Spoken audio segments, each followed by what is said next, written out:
Jim Miller of CNN, you were one of the first news people on the scene here. What did you find when you first arrived? Found things very chaotic when we first arrived, and a lot of work to be done.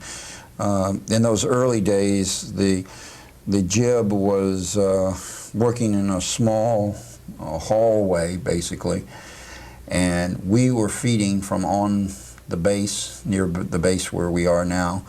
And we went over there 3 or 4 times a day and just stayed out in the sun in the parking lot and worked. About a week after that, we moved things over here to where we are at the hotel, and things became a little more organized. When we first landed, of course, you want to do as much as possible and try to find and report as much as possible what's happening. And the story was just so big that you couldn't be everywhere. And until we got our feet on the ground, both the military, PAOs, and ourselves, it was kind of hectic and chaotic in those first few days. Deborah Amos of National Public Radio, you used exactly the same words as we first sat down. This story is so big. You're here by yourself, essentially. Mm-hmm. How are you covering it? Well, the reason it's so big is because it's about everything. It's about Arab politics, it's about international relations, it's about Saudi society, it's about the American military. So you have to pick your shots. And I find that I sort of say, all right, the theme this week will be the American military, and the theme next week will be Saudi society. It's because if you don't sort of set out some marching orders for yourself, you know, as you were saying, you just can go crazy. There's too much to do here. So I find that I do it by themes and try to go after it that way. How much are you able to get on the air? Well, you know, as much as there's a story here, the question is, how long does it take to put together a story? You know, sometimes it takes a day and sometimes it takes a week.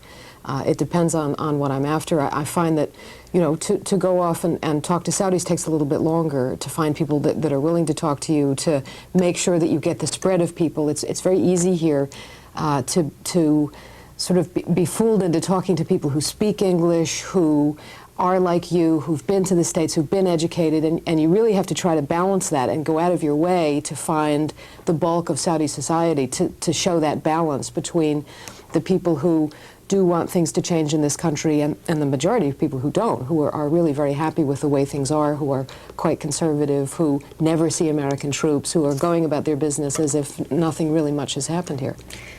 But as a woman and as a reporter, two things that stereotypically you would say that the Saudis perhaps aren't as comfortable with. How's your reception been? Not, as a matter of fact, I would say that it's easier for a woman here than it is for a man. I can do things that some of my male colleagues can't do as comfortably.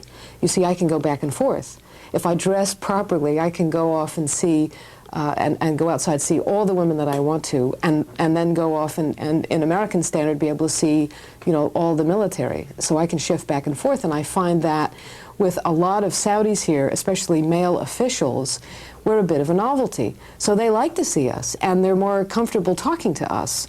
We're not a challenge in any way. We sort of don't represent anything quite Western. We're just women, and it's interesting to talk to us in ways that they are usually comfortable talking to men. You're nodding your head, Jim. Yeah, I agree. We have a woman reporter here, Christiana Mapur, and I have photographer Jane Evans and a sound technician Maria Fleet. We have been able to do several women's stories, and these women have also been able, as Deborah says, it's more of a novelty, and I think they've had the access sometimes better than the men have, because men are men, and they're used to dealing with men, the Saudis are. And they find it a novelty that they can sit down and talk with women. And, we have made some headways and some, you know, quite frankly, some scoops by the fact that we've had this edge, if you will.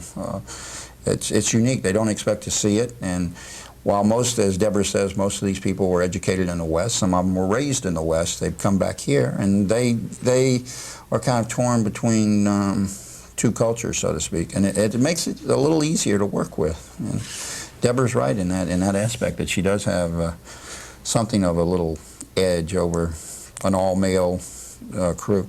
I know some of the networks came in here and they didn't have women on in the first, and then they started rotating women in certain aspects and certain jobs. And I got to believe it's not only because there are women involved in the business, but also maybe it's to help them out a little bit. As the producer coordinating this coverage for CNN, what do you see as your mission? My mission is not to get beat, not to have something happen that I don't know about. I think we're here to tell the world, because CNN is a worldwide audience. We're here to tell the world what's happening over here and try to explain it the best we can. Also, this has been a closed society for many years, and the press has not been allowed in. When we're not telling what the news of the day is and not telling what the analyzation of, we're trying to show a little bit of Saudi Arabia too, and what this culture is like, and what life's like here, and how these people think, and how the whole country operates. There have been many news reports and quotes that Saddam Hussein is watching your network. Do you think about that when you're putting stories together? Not really. I know he watches. I know his people watch. I know they have taken our pieces and used them on the air. But the Saudis would like for us to do that, to consider what we put in our piece. But we haven't. It doesn't. It's not at the top of my mind. And if I have a story that needs to be told, we tell it. Deborah, I'm just curious, I'd like to hear your perspective. Is it possible, considering the constraints of reporting on this story, for a reporter to get beat? It seems like everyone sort of has access to the same things. You know, it's funny that you say that, because I keep saying to my colleagues, and I think it explains why there's not, you know, a reporter frenzy here. There's no scoops in this story. You maybe can get someplace first, and I think Jim's right. You'd like to think that by the end of the day you knew everything that happened, but you'll pretty much know it by the end of the day. There's been a couple of times where reporters have seen something first, or had something first, or thought something first, but it's not that kind of story. It's too diffuse. I don't quite know how to explain it. I've never worked on a story like this, and I suppose it's because it's a rolling event that there's no scoops to it. And as Dick Cheney says, what you see in public is pretty much what's going on in private. I think even for officials, there's no scoops either. This thing has been carried out in the media as a rolling event, and that's what you do every day. You sort of scramble after this rolling event and put a sort of stab at it and see if you can stop it from running away from you. But scoops, not so much. You agree, Jim? Yeah, as Deborah says, it is so spread out that I don't know what scoops, you know, are scoops. We got the first pictures of the border back in the early days, and we had tanks and that type thing, but I don't know that was a scoop. We just happened to be there before and get the access before anyone else did. There were other people who tried to get up there, and they either got stopped or whatever. We were lucky enough and fortunate enough to get through and get the pictures. If that's a scoop, then we have had our share and everybody else has had their share. I don't think anybody's going to find out that Saddam Hussein is sitting on the other side of the border and have pictures of it before anybody else in this regard here. What haven't you seen that you'd like to? We haven't seen the stealth bomber, and for people who are here, stealth fighter, for people who are here, that's kind of like the ultimate goal. I think it's the forbidden fruit, and since we can't have it, we want it. And we've actually been to the base where 8 of them are, but we couldn't see them. And I think that's what we'd like to see, just to say, hey, here it is. We know it's here. The military has said it's here, but we haven't been able to get a look at it. I don't know too many things that I haven't seen that I'd like to see. I'd like to have a little more time. You know, I told one of the Saudis once that a sad part about coming here is that you only get to meet half the population in terms of communicating, and that's the male population, because there's no really interaction with the female portion.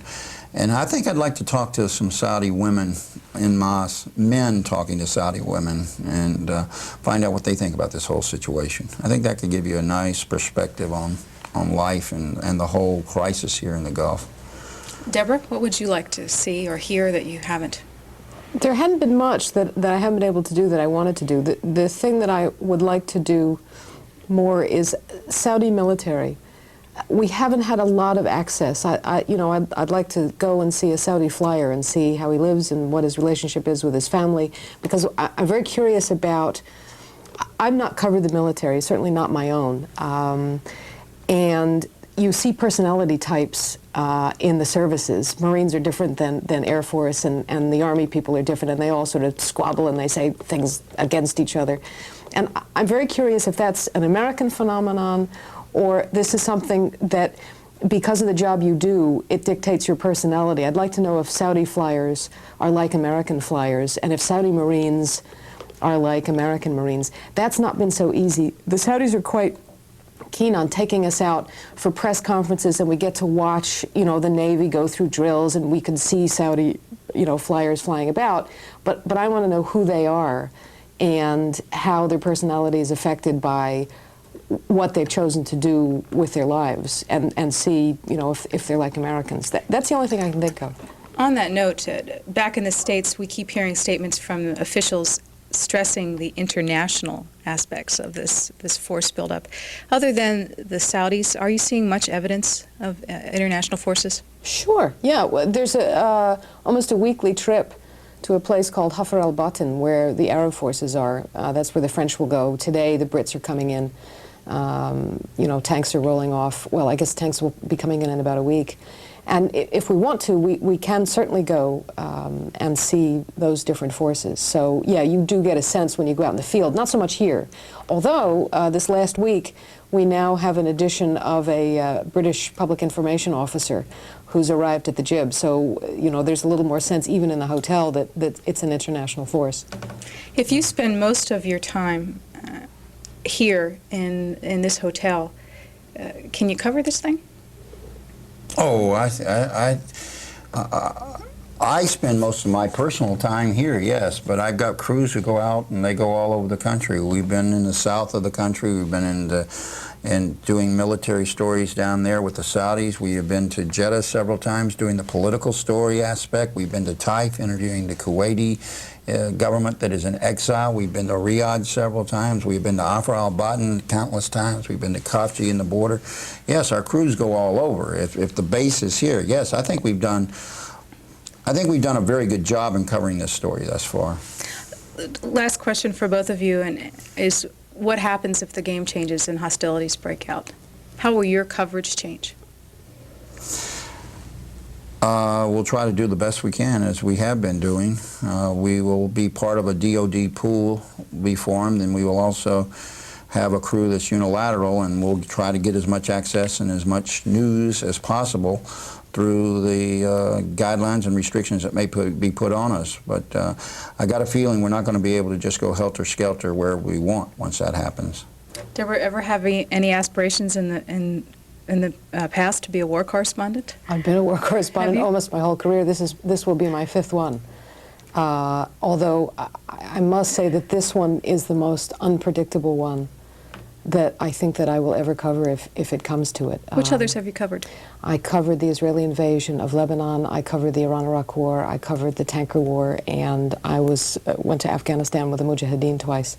And this is less predictable than any of those? Absolutely, because the weaponry involved is so much different than any of those other ones. Those were all, now that I think about it, sort of minor conflicts compared to what this could be. It's the 4th largest army in the world against, the 1st, and other international forces. The technology is staggering. The job is staggering. It's not even clear what the objectives are on this war. And in terms of coverage, Jim's right. We will be in pools. That's also untested. It didn't work this way in World War II, which is it's more like that than anything I've ever seen on the battlefield. So all of us are unsure about what the coverage is going to be like. We just don't know. Thanks to both of you for spending some time with us. Thank you. Thanks.